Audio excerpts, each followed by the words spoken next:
Monday, the 1st of July 2019. It is officially less than 4 weeks to Marathon Day, 27 days to be exact. At lunch, I stepped outside into a beautiful day that even had a hint of spring about it. After a week off, it was time to see where I was at. Could I handle a 5 kilometre run without coughing and spluttering? I wanted to take it easy. I would have been delighted with a 5 minute per kilometre pace. I ran semi-naked. That is, I wore my watch, but only looked at it each kilometre, not constantly checking my pace. I was thrilled to run each kilometre split between 4:39 to 4:46. I felt comfortable. My chest was slightly tight towards the end. Otherwise, all was good. I felt fresh. The week off has been a blessing. Inside, I feel very focused. It's like I can see the marathon finish line being less than 4 weeks away, and my mental energy, my focus is narrowing in on that. 4 weeks of solid, consistent training, and I can accomplish the Boston project. The end is in sight. The eyes are on the prize. From here, there can be no excuses. Tuesday, the 2nd of July, 2019. Surprised today how sore my calves and hamstrings are after yesterday's run. And can be nothing else. I didn't run in the morning. I was too tired. I've got to get a 10 kilometre absorption run, a 16 kilometre marathon pace run, and a 42 kilometre long run in by Sunday. I can afford a run-free day today. It doesn't mean, though, there was no training. I still did a weight session, balance board work, and stretching. And then on the Wednesday, that same week, Wednesday the 3rd of July, there were some classes, there was a run technique session, there was a core session and stretching. On the Thursday the 4th of July, there was a naked run, 46 minutes covering 10 Ks. On Friday, there was a mono session, 20 minutes and covered 4.8 Ks. And on Sunday, an absorption run, 16 kilometres that was cut short due to an upset stomach and tiredness. And then there's a gap. There's empty pages. And there's nothing from the 6th of July until the Monday, the 19th of August, where the line reads, Day 1 of the long road back. That's 7 weeks later. Empty pages, blank pages. What happened in that time? Welcome everyone. It is week 4 of the Running with Heart podcast. Great to have you with me again as I share the journey of Mission 231, the Sonda Monster, as I continue training and preparing to run the Lara Pinta Trail in the Northern Territory in May 2022 and covering 231 kilometres, all in support of the Heart Foundation. And a big shout out to everyone who's constantly giving support, whether it be verbally, through messages, through donations, just through conversation. Much appreciated and really, really wrapped with all the support I'm getting. So thank you very much as I continue to work towards those goals. Today's podcast is a tough one for me personally as I prepare to share what the last 2 years have held for me as Andrew Neville. It's going to reveal perhaps a side that people didn't know about or weren't aware of. And that's because only those who are closest to me know what I've been through on my journey over the last 2 years and how it all changed in a single moment. So yeah, we'll get on with it and see how we go. Going to read from my personal journal. This was written on the 19th of July, 2019. The day had been like any other ordinary Sunday. I'm talking about the 7th of July. It started with a run, a long run. My Boston qualifying race was 3 weeks away. I was hoping to manage 38 kilometres. Instead, I did 16. I was tired, I had an upset stomach, and 38 kilometres was just not going to happen. So at this point, I'm in the middle of my Boston Marathon training, the Boston Project, it was called. It was my mission for the Heart Foundation back then in 2019. And I was on quest to try and achieve a Boston qualifying time to enable me to run the Boston Marathon for the Heart Foundation. I'd done one attempt already in Canberra in early April, which the first 35 kilometres was on target. My goal was a sub 3:10, 3 hours 10 for the marathon, which I had to achieve for a Boston qualifier or a potential Boston qualifier. Um, and I was on target at 35 k's for a sub 3 hour time, and then hit the wall, blew out big time, which we'll talk about another day, and failed on that quest. And then the M7 Westlink Marathon was the next one at the end of July, and this is what I'm training for, and it's only a matter of weeks away, and I was in really good shape leading into it. We travelled to Oberon to watch Winston play footy. From Oberon, we went to Bathurst for grocery shopping. From Bathurst, it was home. I was driving. We turned the bend on Sunny Corner Road that leads into the straight, bringing you into Portland. Monique and myself had just started discussing how I could fit a long run, 35-kilometre plus, in next weekend with the Born to Run festival that I was organising and hosting. Part of the discussion was how the long run could be used to raise either funds for the Heart Foundation or awareness of heart disease or dedications to loved ones. I was trying to change the focus from about me and my times to the Heart Foundation. Back to the straight. Coming over the crest, I received a huge stabbing pain in my head. My vision went funny, and then everything was spinning. It probably lasted 20 to 30 seconds, and it scared me a lot. I thought perhaps a silent heart attack or a stroke. It was over by the time I pulled the car over, and I felt normal again. I resumed the drive home. I think more so to convince myself everything was okay. We were home in less than 5 minutes. It was just after 6 o'clock. I did some things around the house, sitting down occasionally because what was that? Or my head just didn't feel right. Sort of like an invisible headache. We had dinner. Everything was normal. At 10 p.m., I went and sat at the dining room table to do some work for the gym tomorrow on my computer.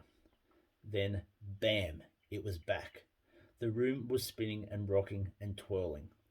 If you visualize a figure eight and everything moving in opposite directions on either side of that 8, now at the same time, everything rocking backwards and forwards, side to side. I was panicking. I was sure I was dying. I stumbled to the couch, flopping onto it next to Monique. I was concerned. No, I was terrified. What was going on? This attack lasted about 40 seconds. Then I was just lightheaded, dizzy, off balance. Monique went through a series of questions off the internet to determine my cause of action. Ambulance, hospital, stay at home. Stay at home won through the answers. It was time for bed. A restless night. The head still no good in the morning, but there were no attacks. I went to the doctor's. He was thinking benign vertigo, but requested a CT scan and blood test. Blood test today, CT scan tomorrow. Another sleepless night as I felt every little pain in my arms, legs, chest, neck and head. How much was real and how much was my imagination? I was still terrified. Terrified I was having heart attacks or strokes, though the doctor didn't think so. I was terrified I was dying. I was terrified another attack might come back. Tuesday brought more of the same. There were no attacks, but the head feeling weird and not right. I still couldn't go to work. I had a CT scan in the afternoon, and then the waiting game in the afternoon. I was convincing myself that I had brain cancer, following 2 skin cancer removals from my face in the last 18 months. I'm up and about a bit more today, but still feeling, real or not, sensations in different parts of my body at different times. In the evening, while finishing off rice for dinner, the beginning of an attack from looking down. I controlled it by lying back on my pillow and deep breathing. I was still terrified. Stroke, heart attack, brain cancer. Tuesday night, there was hardly any sleep. I think I was awake between 2 a.m. and 5 a.m.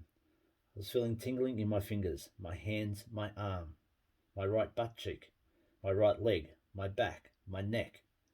I was certain I was dying. I woke in the morning and knew I was still no good for work. Back to the doctors. Moment of truth. CT scan was clear. Blood tests were normal. I was diagnosed with vestibular neuritis. and I was given an injection to relieve the dizziness. It worked immediately. Relief instant. The doctor told me to return to work and normal activity ASAP. It would be better for me.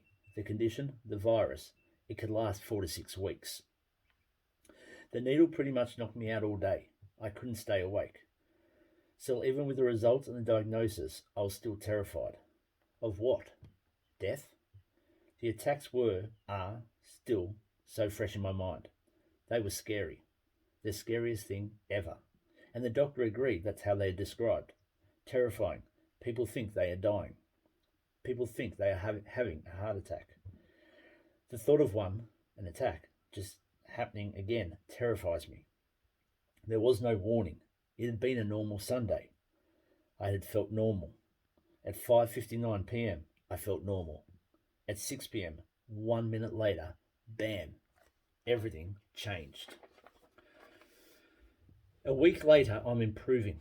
A lot, almost back to my normal self. Yet, I'm still terrified. I feel a shadow of my former self. I feel like I've developed an anxiety disorder.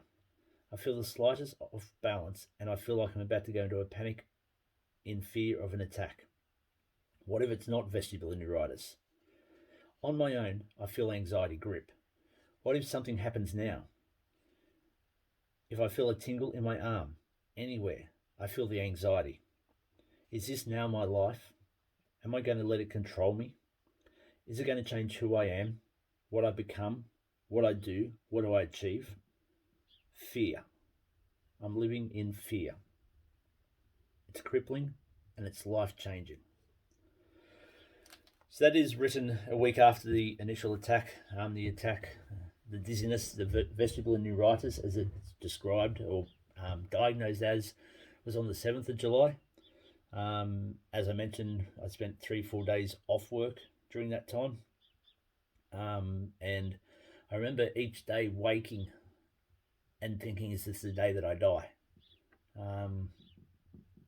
It's hard to put into words. And as that initial running journal indicated, it went from the training up to that day, the 7th of July, when I went for that 16k run in the morning, and it wasn't right. I had the upset stomach and tired, and then there's just empty pages until late August. And that period, that 6-7 weeks, is a really dark period of my life, a really challenging period of my life, and it really did change me, and still has changed me. It's something I've battled with, the anxiety that I developed from the vestibular neuritis and the attacks. It has changed me since then, and a lot of it's been hidden, the anxiety. Those who know me, I'm a personal trainer. I take personal training sessions. I hold classes. I run my own business, Ant Fitness. And there were periods, especially back then and still to this day, 2 years next week, I realised as I was setting up for the podcast today. But there were times, especially back then, when I could feel the anxiety gripping me in the middle of a class, and I'd have to change what we were doing in the class simply to accommodate how I was feeling. If I felt like a dizziness spell was coming on, suddenly abs were brought in because it meant I could lie down on the ground and recompose myself, basically, without making a scene or a deal of what was actually going on in my head. My brother was a big help during the time and gave me tips to help take the mind off the overwhelming or the building of the anxiety attack. Looking around the room and going through the alphabet. So you'd find something starting with A, something starting with B. And I remember doing personal training sessions, and even just with the gym open, talking to people in the gym, and again, feeling that anxiety attack coming on, and having to suddenly look around my gym and look for something starting with A, which was quite easy because it was Ant, and then B, and then C. And sometimes you'd get through to X or Y right through the alphabet before you actually realize you were calming down, or sometimes it would only take a few letters. But yeah, it definitely changed who I was. And the biggest challenge, I think, for me, or the biggest, not fear, but up to that point, up to that day, like, I've always been someone who will step up and accept any challenge, accept or try anything. And from that time, I became an overthinker. Everything. If I thought it was going to cause heart attack possibilities, or chest pains or something high intensity, I wouldn't do it. My training changed after that. And there's more to share in the story as we go ahead.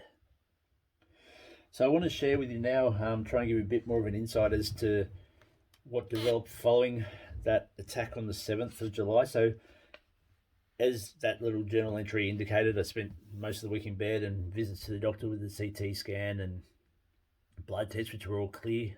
And the diagnosis came with vestibular neuritis. The following weekend, I had the Born to Run festival that I was the organizer of, and it was my baby, basically. It's what I created, and that had to go ahead regardless of how I was feeling.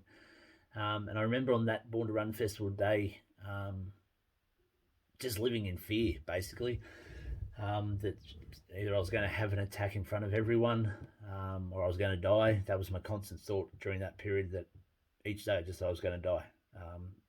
Or there was something leading to something bigger.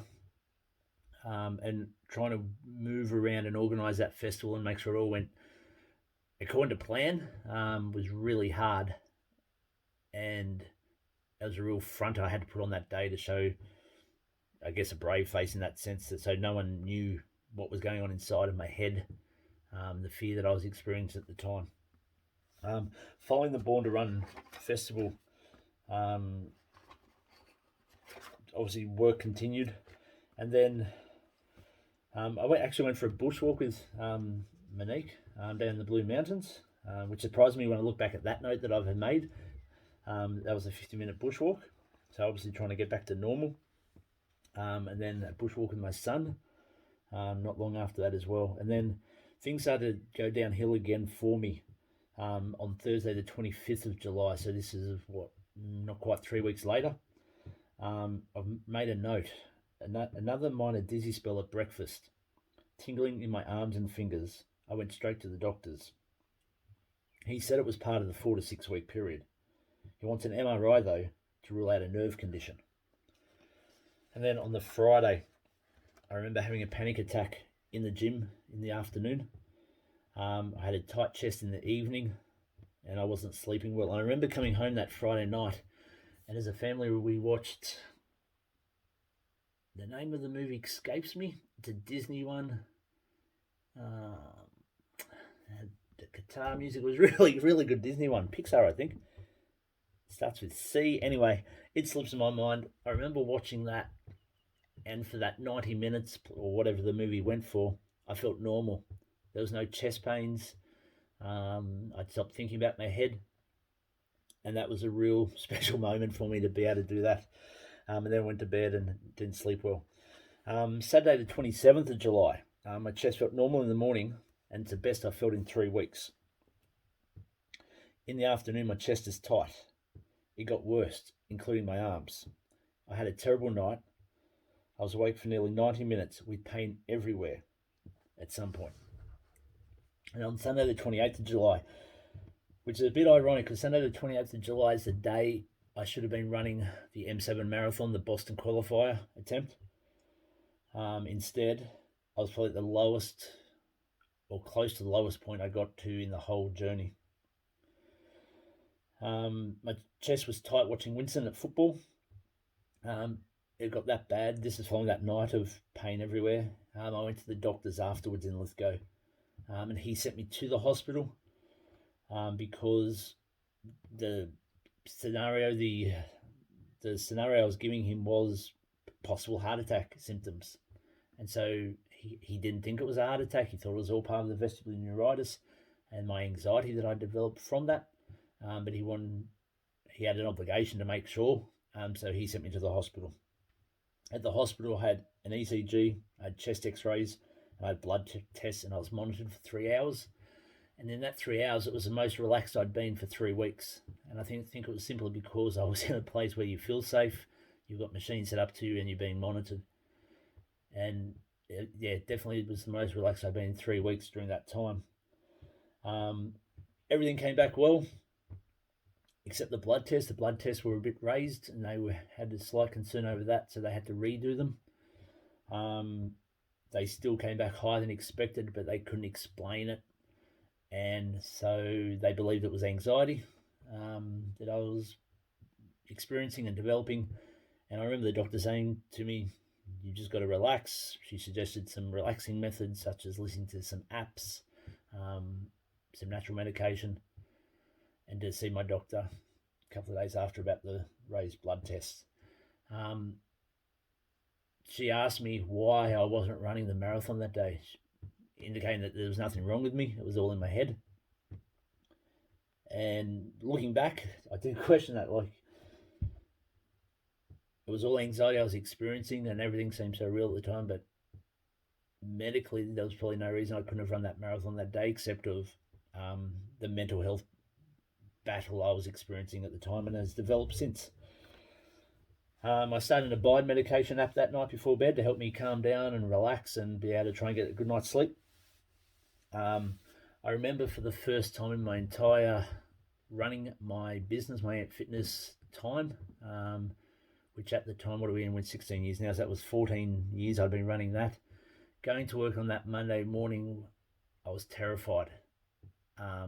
After the weekend of chest pain, arm pain, leg pain, just pain everywhere, being in hospital, being monitored, I was in fear of having a heart attack at work, of being there when no one was in the gym and someone walking in and finding me collapsed on the floor.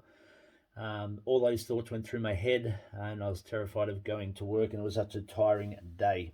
I also started an online anxiety course that day and saw the doctor a couple of days later, because on the Tuesday I took a day off, again, just to try and give myself some time to heal, I guess, time to deal with what I was going through. And I went down to Penrith with my wife Monique, who was getting a car service, and I thought it'd be great to get out of Portland, sort of get away from the spotlight and the expectation of having to be there at work, and put the front on, basically, that everything was okay. And I think that Tuesday, in what I had the expectation of, was going to be the turning point for me, where I was going to get away, be able to forget about everything and just find my old self from 3 weeks ago, turned into probably the darkest or the lowest day. I found sitting in the car as we drove down there, constantly thinking that I couldn't take a breath. I had to force myself to try and what I was thinking. I was forcing myself to try and take a breath, and I didn't have to. I was breathing normally. And the only time that I didn't experience chest pain or arm pain was when my mind was preoccupied if we were in a shop looking at something. And so your mind sort of was taken elsewhere. But if I had time to think, I constantly had pain in my chest, my shoulders, my arms. I remember standing in the Coorong bookstore, which is a Christian bookstore / music videos and that.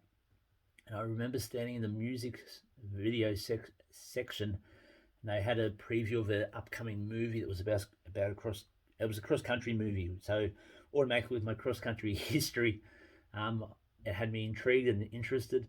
I remember standing there watching this guy run on the screen, and I was in tears watching it, because I just longed for that freedom of running again, going back to that day where I could just run without a worry, without a care. And I remember standing in the middle of the store, tears running down my face, simply watching this guy run. And I think the connection to the cross country had part of it to do with that. The movie was called Overcomer. It's a great movie if you ever want to watch it. But I knew too that's what the journey I was going to have to start. I had to become an overcomer again, and it's all part of the journey I'm on now as well, as I still search to become the overcomer, not the overthinker that the vestibular neuritis had turned me into. I remember driving home that night with Monique from Penrith. Again, the chest was tight, the arm was really heavy and sore coming home, and my body was just exhausted. And I remember thinking I didn't know how much longer I could put up with it, and how much lower I could get, or how much lower it would go. I just felt like I'd fallen into a dark hole, basically, and I didn't know how I was going to get out of it. So the next day I went to the doctor. I talked about the anxiety and the panic attacks. And he showed me all the recent results, the blood tests. He went through each one of them with me, and they're all good. And he showed me my cholesterol, which was excellent. And when I saw that, the cholesterol, something clicked inside me that I think made me start thinking that, everything is okay. I am okay. My family has a history of bad cholesterol, and here I was bucking the trend, basically. So that definitely helped.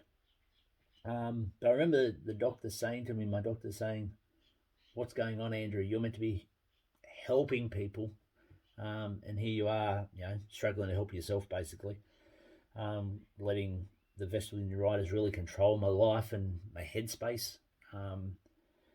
And at that point, it just felt something out of my control. Like, as much as I tried to stay positive with it, it was really hard.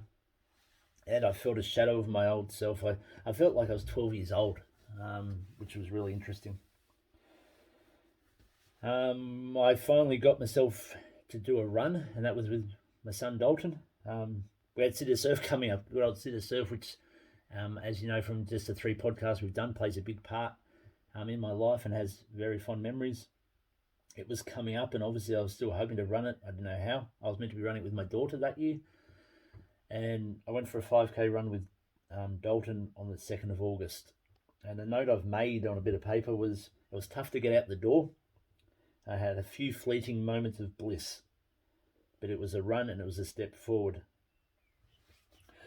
And then we skip ahead to Sitter Surf, which is about a week later, just over a week later. We've all gone down to Sydney, as we usually do, the Ant Fitness group, the ones who were running, and we'd stayed at my brother's place that night. I remember getting up Sitter Surf morning and looking myself in the mirror and looking at myself thinking, who are you? You're not Andrew. What's happened to Andrew? Where's he gone?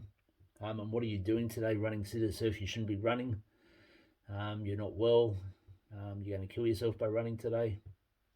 And it was the anxiety battling me in my headspace, and thankfully I sucked it up, I guess, and went out the door with my family and the group from Ant Fitness and lined up at the start line of Sitter Surf to run with my daughter.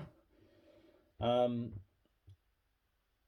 she had a really good run. My job was just to run with her. I was carrying my running pack because I was carrying everyone's jumpers in it, which in the back of my mind, I'm thinking, what am I doing? I shouldn't be doing that. And then part of me saying, do it. And that's how I've pretty much lived my last 2 years, is you have the thought that you shouldn't be doing something because it could cause death, heart attack, whatever is going through my head at the time. But I make myself do it anyway, try not to think about it so I can just move forward.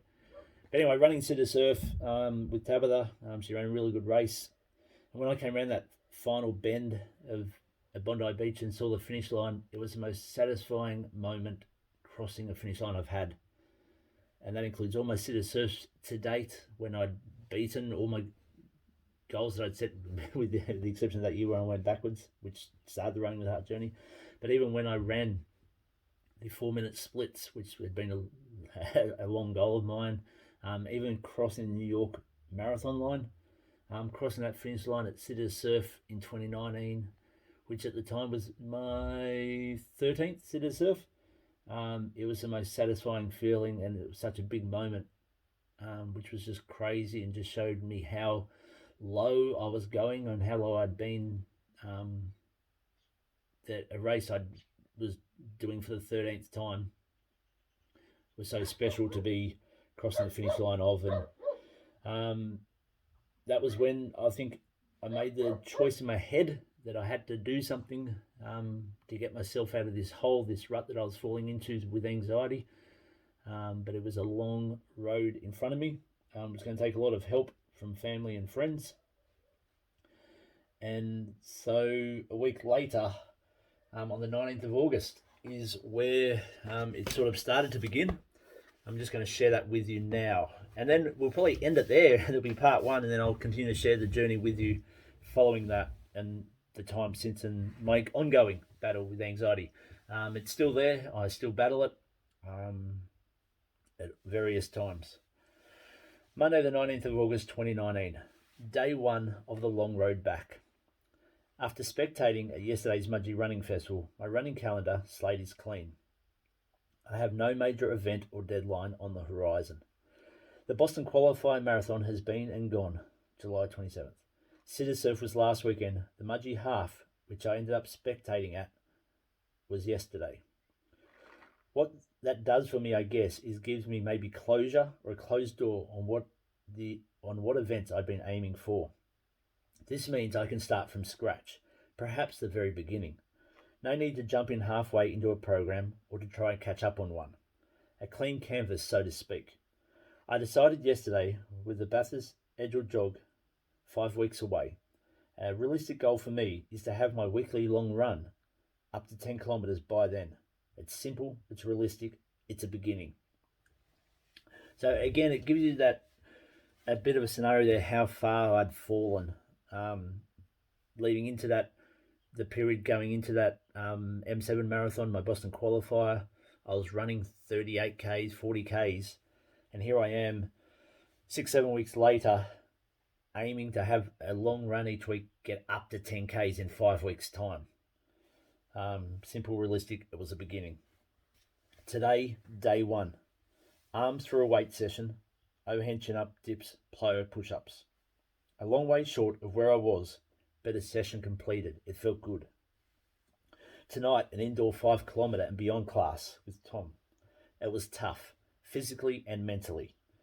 My head didn't feel 100%, but I pushed, not knowing how much was in my head. I got there and discovered that little bit inside of me that is competitive.